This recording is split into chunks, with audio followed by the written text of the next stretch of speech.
أعوذ بالله من الشيطان الرجيم. بسم الله الرحمن الرحيم. يا أيها المزمل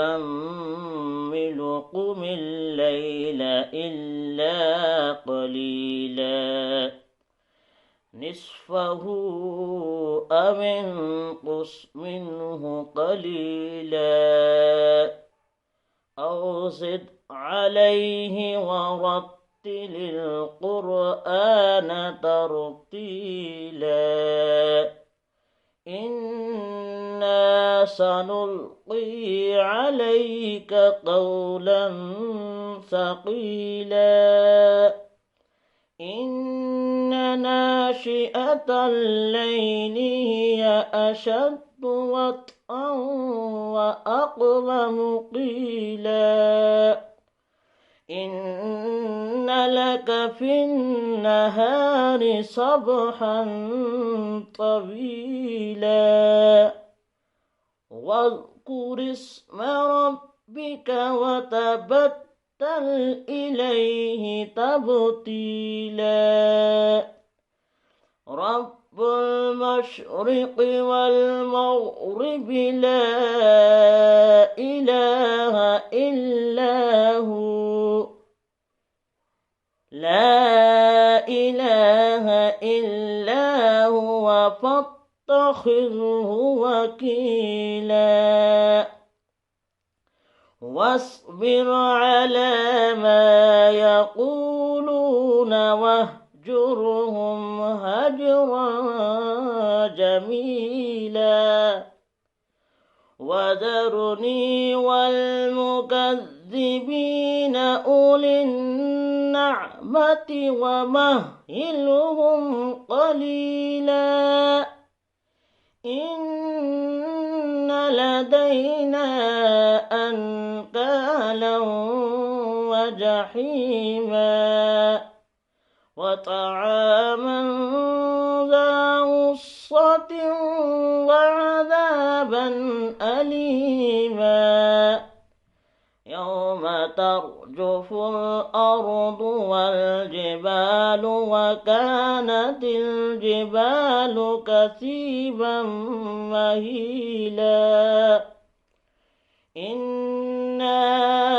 أرسلنا إليكم رسولا شاهدا عليكم كما أرسلنا إلى فرعون رسولا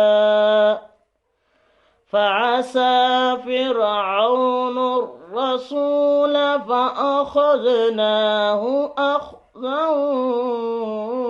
وبيلا فكيف تتقون إن كفرتم يوما يجعل الولدان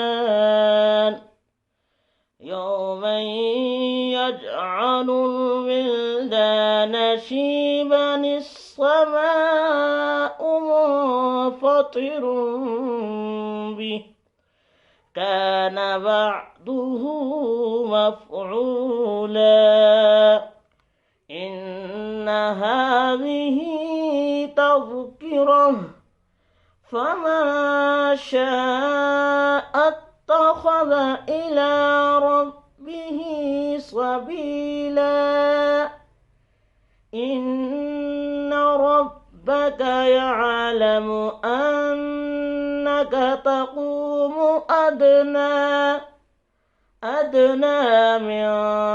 ثلثي الليل ونصفه وثلثه وطائفة من الذين معك والله يقدر الليل والنهار علم أن لا تحصوه فتاب عليكم فاقرؤوا ما تيسر من القرآن علم أن سيكون منكم مرضى وآخرون يضربون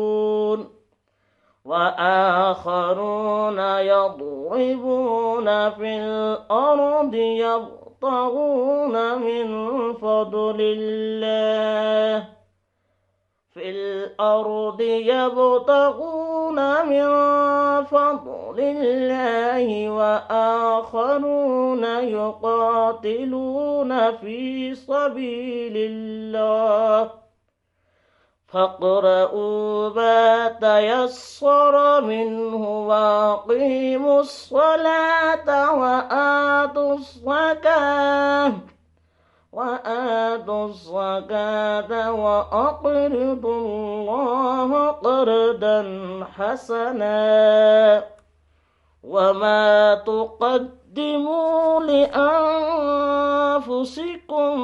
من خير